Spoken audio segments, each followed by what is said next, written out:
écoutez Radio École. Vous écoutez Radio École, la voix de l'éducation.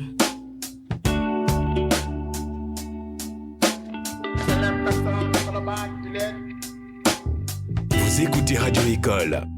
Bienvenue dans votre émission Droit et Société où nous explorons des thématiques juridiques qui façonnent notre quotidien. Aujourd'hui, nous abordons une thématique essentielle, la protection de l'enfant, sa législation, sa définition et sa dimension sociale. La protection de l'enfant est non seulement un devoir moral, mais aussi un impératif légal essentiel pour assurer un avenir meilleur à nos jeunes générations. Pour nous éclairer sur ce sujet ô combien important, nous avons l'honneur et le plaisir de recevoir sur ce plateau de droit et société Monsieur Mohamed Diouf, docteur en droit privé, option sciences criminelles, expert international agréé en protection des droits de l'enfant du Bureau international de protection de l'enfant. Monsieur Diouf, bonjour, merci d'avoir accepté notre invitation. Bonjour Monsieur Seydina, c'est moi qui vous remercie et je tenais aussi à remercier vos téléspectateurs pour l'attention. Merci. Merci beaucoup Monsieur Diouf. Alors, la définition de l'enfant. Comment les différentes cultures définissent-elles l'enfant et en quoi ces définitions vont influencer la protection des enfants?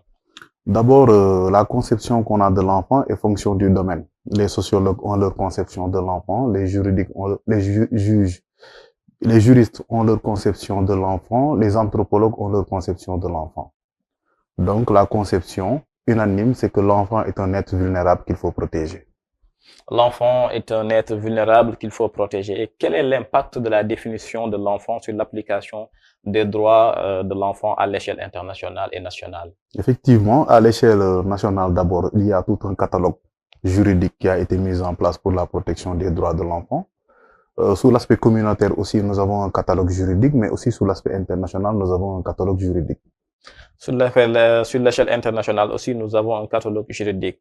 Monsieur Diouf, définir les enfants, définir un enfant, on peut rencontrer une difficulté quant à la définition de l'enfant. Et justement, quel est le contexte culturel et législatif qui nous permet de définir les enfants?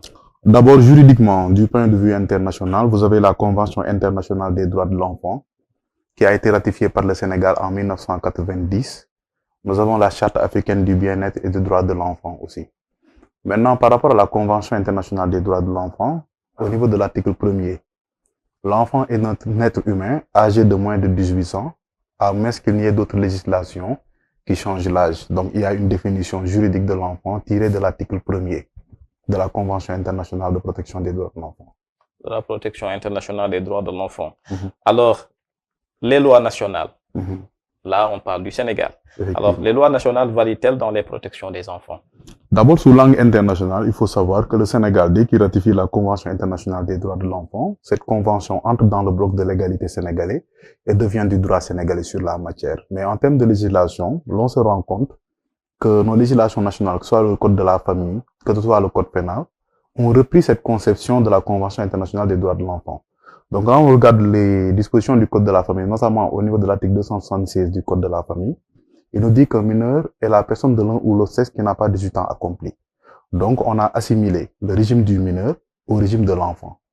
Donc, le droit sénégalais reprend cette convention internationale et le met au niveau du code de la famille. Mais ça, ce n'est qu'une conception, parce qu'il y a d'autres conceptions aussi du mineur. Parce que le mineur en droit civil, tiré du code de la famille, diffère du mineur en droit pénal. Parce que le droit pénal distingue deux types de mineurs, le mineur de moins de 13 ans et le mineur de plus de 13 ans. Or, en droit civil, il y a une définition unanime du mineur, c'est la personne qui n'a pas 18 ans accompli. Et dans la pratique, quelles sont les implications de ces deux définitions des mineurs? Les implications sont plurielles sur plusieurs points. D'abord, lorsqu'on entre dans le code pénal, aussi bien dans le code pénal que dans le code de procédure pénale, il y a un dispositif de protection. Pourquoi? Parce que lorsque le mineur a moins de 13 ans, on ne prononce pas une peine d'emprisonnement en son encontre. On prononce des mesures de resocialisation et de réhabilitation. Lorsqu'il a plus de 13 ans, c'est bel et bien possible, mais le mineur bénéficie de ce qu'on appelle l'excuse de minorité. Ce qui justifie qu'il y a une diminution de la peine, mais il y a aussi un traitement. D'abord un traitement juridictionnel et un traitement pénitentiaire. Du point de vue juridictionnel, quand vous entrez au niveau des juridictions, au niveau de chaque parquet d'instance, au niveau de chaque parquet du tribunal de grande instance, le procureur de la République va désigner un substitut qui va s'occuper bien évidemment du mineur, mais aussi dans la logique de protection de ses droits. Quand on va au niveau du droit pénitentiaire, notamment au niveau des prisons, l'on se rend compte que les mineurs ont un traitement privilégié, un traitement particulier. D'abord, vous avez des mesures de resocialisation qui sont mises en place, notamment au niveau de Fort B, mais aussi au niveau de la prison de Kaolack. Il y a aussi de l'accompagnement qui est fait par les services sociaux de base, mais qui a été sollicité par le directeur de prison. Donc, il y a tout un arsenal législatif et un arsenal réglementaire pour la protection des mineurs dans tout ce qu'on appelle lutte criminelle, le cheminement criminel. Dans le cheminement criminel. Alors, est-ce qu'il existe des mécanismes pour lutter contre l'exploitation et la maltraitance des enfants? Oui, d'abord, il y a un mécanisme légal. Le mécanisme légal, c'est-à-dire que le droit pénal sénégalais interdit le traitement des mineurs, notamment à chaque fois qu'il y a des sévices, à chaque fois qu'il y a des tortures, à chaque fois qu'il y a de l'exploitation. Au-delà du droit pénal, vous avez le droit social aussi qui a mis un catalogue répressif. Pourquoi? Parce que lorsque la personne a moins de 16 ans, on lui interdit bien évidemment de pouvoir faire un travail déterminé. Au niveau du code de la famille aussi, il y a un dispositif, notamment au niveau du mariage des mineurs, le consentement du mineur. Là, on demande, au-delà du consentement du mineur, le consentement de la personne qui exerce sur le mineur la puissance paternelle.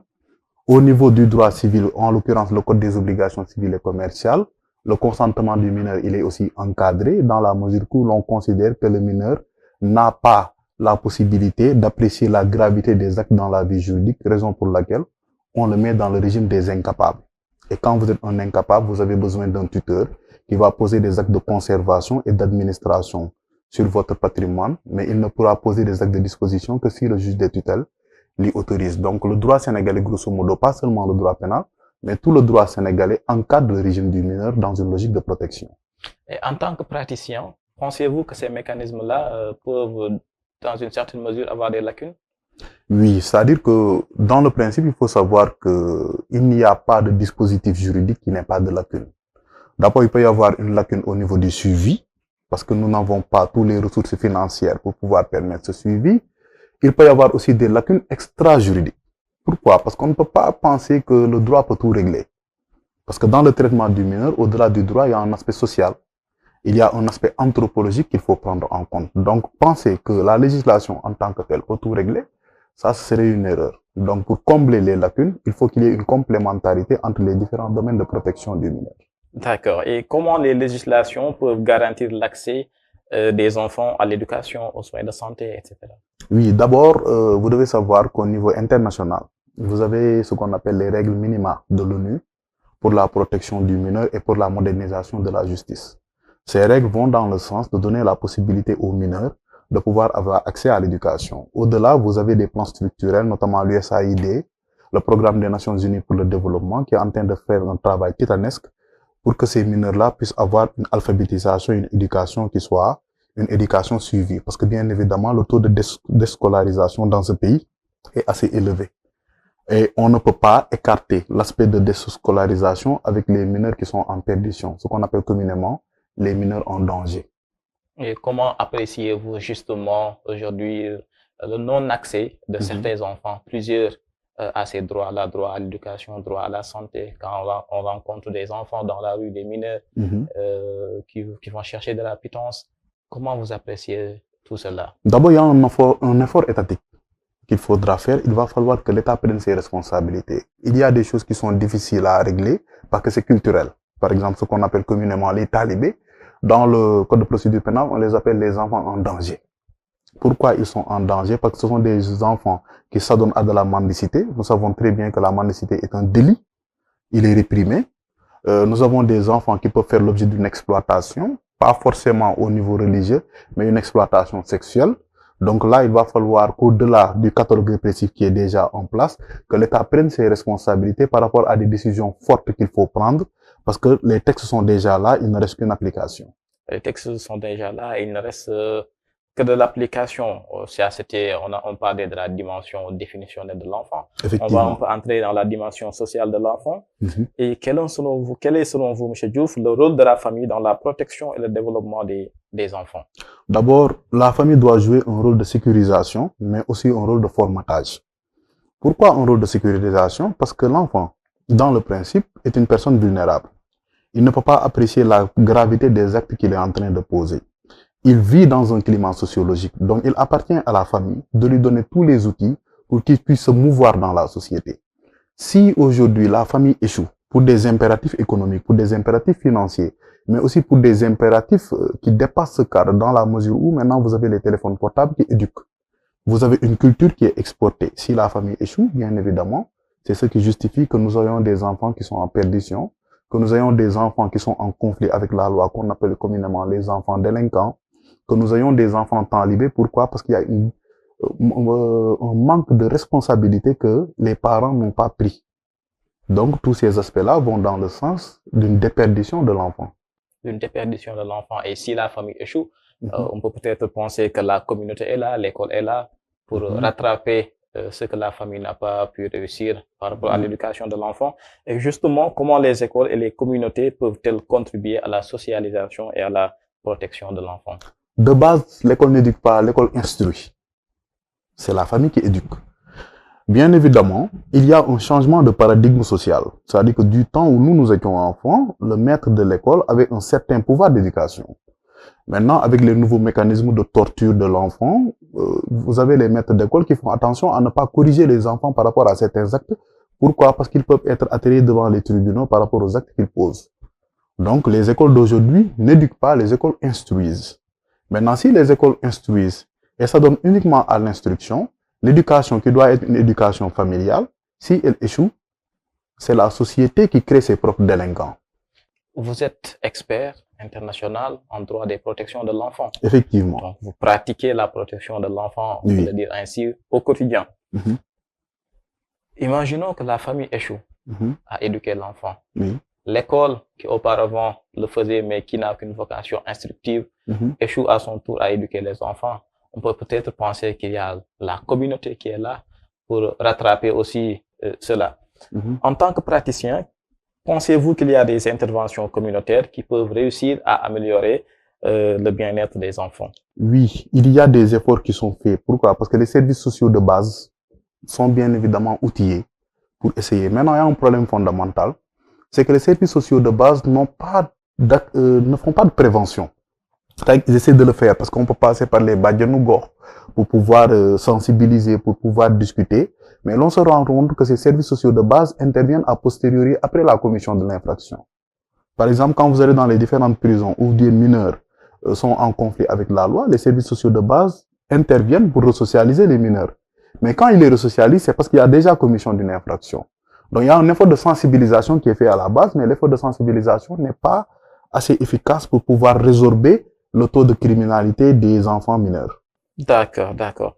Et pouvez-vous nous citer quelques exemples, par exemple, d'interventions communautaires ici au Sénégal, ou des politiques publiques mises en place par l'État pour essayer, en tout cas, de socialiser, de protéger les enfants? Il y a beaucoup de politiques publiques. Par exemple, quand vous prenez les éducateurs spécialisés sont formés pour socialiser ces enfants. Donc ça, c'est un outil institutionnel de l'État.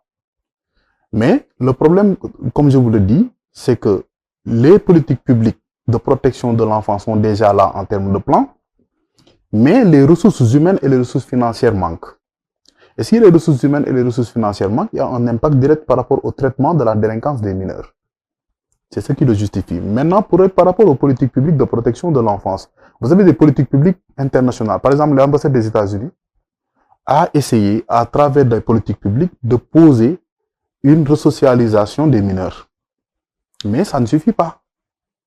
L'État pose des politiques publiques, les ambassades amènent leur plan en termes de soutien, l'USAID fait du financement, vous avez aussi des organismes de la société civile et du bénévolat, notamment vous avez une organisation comme la Jeune Chambre qui aussi essaie de faire une sensibilisation, mais ça ne suffit pas parce que comme je vous l'avais dit, ce n'est pas seulement le juridique, c'est le social, c'est l'anthropologue. Donc, il y a beaucoup d'aspects qu'on ne peut pas maîtriser et qui justifient à ce qu'il y ait une augmentation croissante de la délinquance des enfants. En tant que praticien toujours, chez Diouf, les enfants doivent être protégés de beaucoup de choses, mais aussi et surtout de la migration irrégulière. Et aujourd'hui, on voit par exemple au Sénégal, dans les rues sénégalaises, on va voir des enfants mineurs de très bas âge, 8 ans, 9 ans, 12 ans, des étudiants, des enfants qui vont manier, qui vont chercher de la pitance et qui ne sont même pas de nationalité sénégalaise. Et bien entendu, il y a des Sénégalais aussi qui le font, des enfants sénégalais. Donc, en tant qu'expert, comment appréciez-vous cela, ce phénomène? Sous l'aspect des étrangers, de base, la mendicité est une infraction. Étant une infraction, la mendicité doit être réprimée.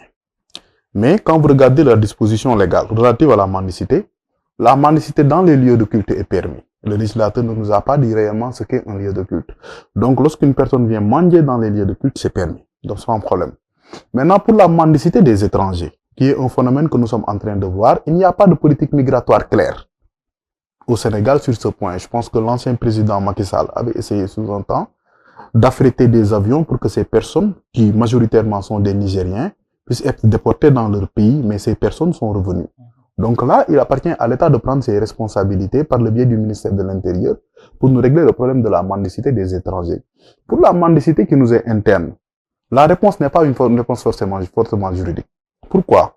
Parce qu'à chaque fois que vous vous attaquez la mendicité de ce qu'on appelle communément les talibés, vous avez des personnes qui vous disent que vous essayez de lutter contre la religion musulmane. Donc là, le problème au fond n'est plus un problème juridique, c'est un problème social.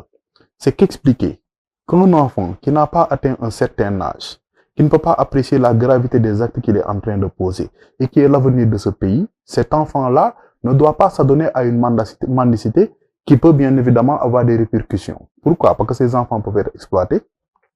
Ces enfants peuvent être des délinquants. Pourquoi je parle d'enfants délinquants? Parce que dans certains pays, notamment la Côte d'Ivoire où vous avez les microbes, au Congo, vous avez ce qu'on appelle les bébés noirs.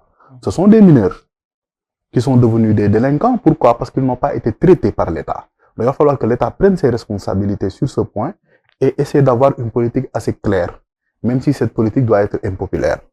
Même si cette politique doit être impopulaire. Oui. Impopulaire. Donc, ça vaut le coup d'être essayé. Oui.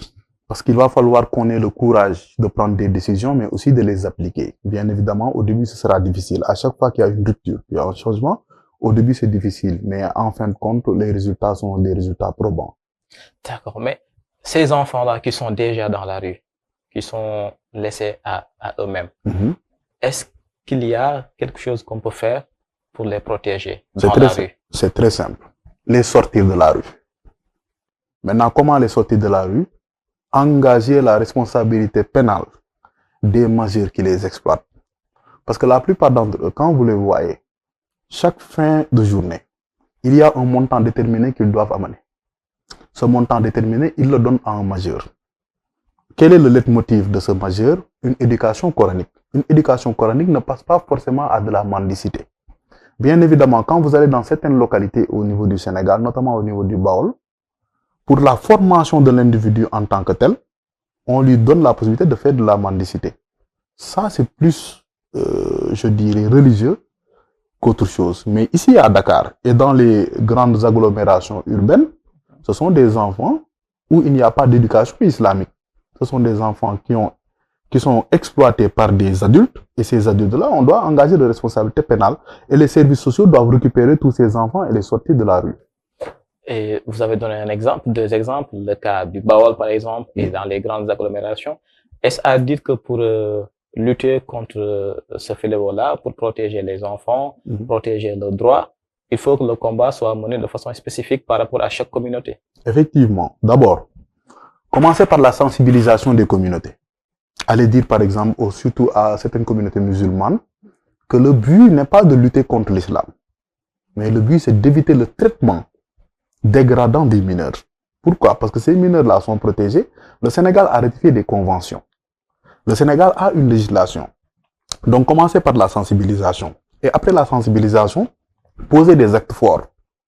Et ces actes seront forcément impopulaires au niveau de ces populations-là.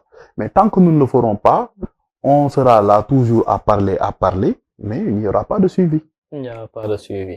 Alors, M. Diouf, quelles sont les principales différences entre le panafricanisme et l'afrocentrisme en matière de protection de l'enfant? Bon, en réalité, il se retrouve sur un aspect qui est fondamental, c'est-à-dire éduquer l'enfant sur la base des valeurs africaines. Parce que lorsque vous êtes panafricaniste, vous êtes dans une logique de cohésion. Quand vous êtes afrocentriste, vous êtes en vase clos, en considérant qu'il faut retourner uniquement aux valeurs africaines. C'est ce qui nous renvoie au thème de Kemtu, Quand vous regardez l'ouvrage de Ousmane Niambé, l'identité africaine du droit, le socle égyptien, vous vous rendez compte de cet aspect. C'est-à-dire que la logique panafricaniste et la logique afrocentriste reviennent sur un aspect relativement à la protection des droits des enfants, éduquer nos enfants sur la base des valeurs africaines. Maintenant, comment avoir les valeurs africaines, c'est retourner à la source, c'est retourner à la base. C'est-à-dire, c'est écarter tout ce qui est valeur européenne en termes d'éducation, revenir à ce que nos ancêtres africains faisaient, mais plutôt nos ancêtres négro-africains. Maintenant, si nos ancêtres négro-africains, on y revient. Par exemple, si on prend l'exemple des Sérères, parce que en principe, je suis d'ethnie Sérère, vous vous rendez compte que lors de notre éducation, nous avons des valeurs de djom, des valeurs de foule qu'on avait l'habitude d'inculquer à nos enfants. Donc, si on est dans cette logique afrocentrique, on retourne aux valeurs d'origine. Et ces valeurs d'origine-là, qui ne sont pas seulement des valeurs qui sont exclusives aux Sérères, donnent la possibilité d'avoir une identification sénégalaise. Éduquer nos enfants sur la base de l'identification sénégalaise, cela permettra bien évidemment dans le futur, en termes de management de politique des enfants, d'avoir des enfants qui sont retournés à la culture certes africaine, mais qui ne doivent pas écarter forcément les valeurs européennes, parce que toutes les valeurs européennes ne sont pas mauvaises. Pourquoi? Parce que Senghor avait l'habitude de le dire, enrichissement d'abord, puis ouverture. Donc, que ce soit d'une logique panafricaniste, une logique afrocentrique, il faut retourner aux valeurs africaines, mais tout en ne soyons pas en vase clos. Mais dans la configuration actuelle de notre écosystème et de notre société, de cette mondialisation-là, de cette interconnectivité, est-ce que ce sera facile d'y arriver? Ce sera extrêmement difficile. Pourquoi? Parce que pour retourner aux valeurs africaines, il faut accepter d'être africain. Et accepter d'être africain, c'est retourner à la source. Maintenant, quand on retourne à la source, l'Africain que nous sommes, nous recevons énormément de cultures qui ne sont pas nos cultures. Parce qu'il y a un aspect fondamental qu'il faut prendre en compte. Les religions que nous avons, que ce soit la religion chrétienne ou la religion musulmane, par essence, ne sont pas nos identités d'origine. Donc, quand on dit revenir aux valeurs africaines, beaucoup de personnes pensent qu'il faut une éducation islamique ou une éducation catholique. Or, l'éducation à la base est une éducation qui vient de nos ancêtres. Donc, c'est assez compliqué. Il faut revenir à l'identité culturelle africaine. Effectivement. Alors, la victimisation. Il y a deux victimisations, la victimisation historique et la victimisation contemporaine. Alors, en quoi ces deux victimisations-là, ces deux formes de victimisation des enfants, dans certaines sociétés, peut effectivement affecter la protection de l'enfant? La victimisation en soi, bon, on peut l'appeler, vous l'appelez une victimisation, en réalité, c'est pas une victimisation. C'est-à-dire que dès le début, on est d'accord sur un aspect fondamental, peu importe les sociétés, peu importe les cultures, c'est que les enfants sont des personnes vulnérables. Donc, ce n'est pas une victimisation en tant que telle, ou bien si c'est une victimisation assumée. Assumée. Oui. Maintenant, pourquoi c'est un frein? Parce que si aujourd'hui, on retourne aux valeurs africaines, quand un enfant violait une norme sociale sans pour autant savoir qu'il viole une norme sociale, on le frappait. Si on prend la logique européenne, si vous frappez l'enfant, vous le torturez, vous n'avez pas le droit de le faire. Effectivement. Donc, il y a un conflit entre nos valeurs africaines et les valeurs européennes relativement à la protection de l'enfance. Pourquoi? Parce que nous, on corrigeait pour redresser. On ne corrigeait pas pour torturer. Pour les Blancs, quand vous corrigez pour torturer. Donc, tant qu'on ne se sera pas mis d'accord et qu'on trouve un équilibre entre les valeurs africaines et les valeurs européennes, cette victimisation dont vous parlez en tant que telle peut être un frein. Peut-être un frein. Alors, M. Dioum, moi, je vous interpelle toujours en tant que praticien de la protection des droits de l'enfant. Et quels sont les moyens de sensibilisation et d'éducation qu'on peut donner comme ça à la communauté sur l'importance de la protection des enfants? D'abord, le relais entre la communauté et l'État. Je pense qu'on a essayé d'avoir cet aspect communautaire-là. Dans plusieurs localités au Sénégal, nous avons des radios communautaires. Et ces radios communautaires doivent donner la possibilité aux Badjanogor de transmettre l'information. Donc, il va falloir qu'on utilise les relais à la base. Pas seulement être dans une structure étatique. Qu'est-ce que cela justifie? Que le ministre qui est chargé de l'enfance, de la protection de l'enfance en tant que tel, doit utiliser ces relais pour pouvoir transmettre l'information de sensibilisation par rapport à la protection de l'enfance. Maintenant, au-delà du relais, les services de l'État doivent prendre leurs responsabilités par rapport aux enfants qui sont exploités, aux enfants qui sont torturés. Donc, il faut qu'il y ait une combinaison de mesures qui puisse justifier à ce qu'on résorbe cette exploitation des enfants pour mieux avoir une protection. Qu'est-ce que l'État peut encore faire?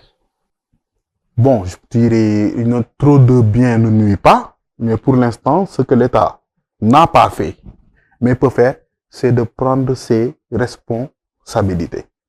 Par rapport aux enfants, l'État ne prend pas ses responsabilités. Mais pourquoi il ne prend pas ses responsabilités sur une base purement sociologique?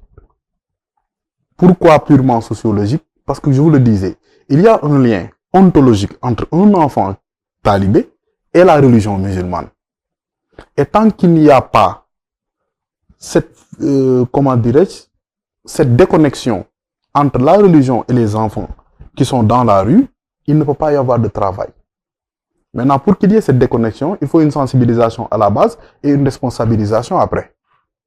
Mais pour l'instant, l'État est en train de faire des efforts, mais l'effort fondamental, c'est qu'il faut que l'État prenne ses responsabilités, pose des actes forts, pose des décisions, quitte à être impopulaire. Un exemple de décision impopulaire, forte, C'est nécessaire. C'est très simple. Tous les majeurs qui sont en train d'exploiter des mineurs doivent être poursuivis. Ces mineurs doivent être sortis de la rue et être assistés. Tous les parents qui prennent la responsabilité propre de jeter leurs enfants mineurs vers des marabouts qui n'ont pas de scrupules, ces parents aussi doivent être poursuivis. Donc ce sont des mesures à prendre et ce sont des mesures à assumer. Monsieur Diouf, merci d'avoir accepté notre invitation. Je rappelle que vous êtes docteur en droit privé option sciences criminelles, donc criminologue. Donc vous êtes formateur à l'École nationale d'administration pénitentiaire, coordonnateur du laboratoire de l'École nationale d'administration pénitentiaire, coordonnateur du comité scientifique de la revue sénégalaise de droit pénitentiaire, expert international agréé en protection des droits de l'enfant du Bureau international de protection de l'enfant, enseignant-chercheur en droit privé en sciences criminelles, membre du laboratoire d'études et de recherche en droit privé en sciences criminelles. C'était un plaisir, M. Diouf, de vous avoir sur ce plateau. C'est un honneur aussi pour nous. Merci de nous d'avoir éclairé notre lanterne sur tout ce qu'on voudrait savoir sur la protection des enfants. Est-ce que vous avez un dernier mot à l'endroit des Sénégalais, à l'endroit de toutes les organisations qui travaillent, qui œuvrent pour la protection de l'enfant, à l'endroit de l'État du Sénégal et à l'endroit de tous les citoyens? D'abord, en termes de remerciements, j'aimerais remercier l'IBCR, le Bureau international de protection des droits de l'enfant, qui m'a attesté comme expert international en droit de l'enfant et qui est en train de faire un travail remarquable ici dans la formation des personnes qui peuvent participer à la sensibilisation ainsi qu'à la protection des droits de l'enfant.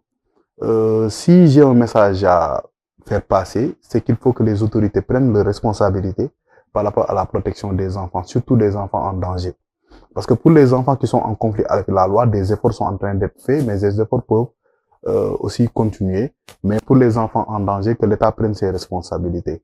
Je tenais aussi à vous remercier pour la tribune, mais aussi pour la qualité des échanges que nous avions pu avoir. Merci pour tout. Merci beaucoup, M. Diouf. Merci beaucoup à vous, fidèles téléspectateurs de la première télé 100% éducation en Afrique, au Sénégal. C'était votre émission Droit et Société. Rendez-vous très prochainement pour d'autres émissions informatives et éducatives sur la télé-école. D'ici là, restez connectés sur toutes nos plateformes. L'information éducative continue. Télé-école, la première télé 100% éducation.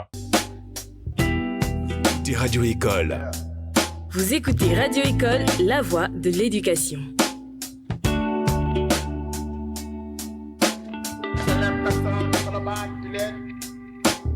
Vous écoutez Radio École.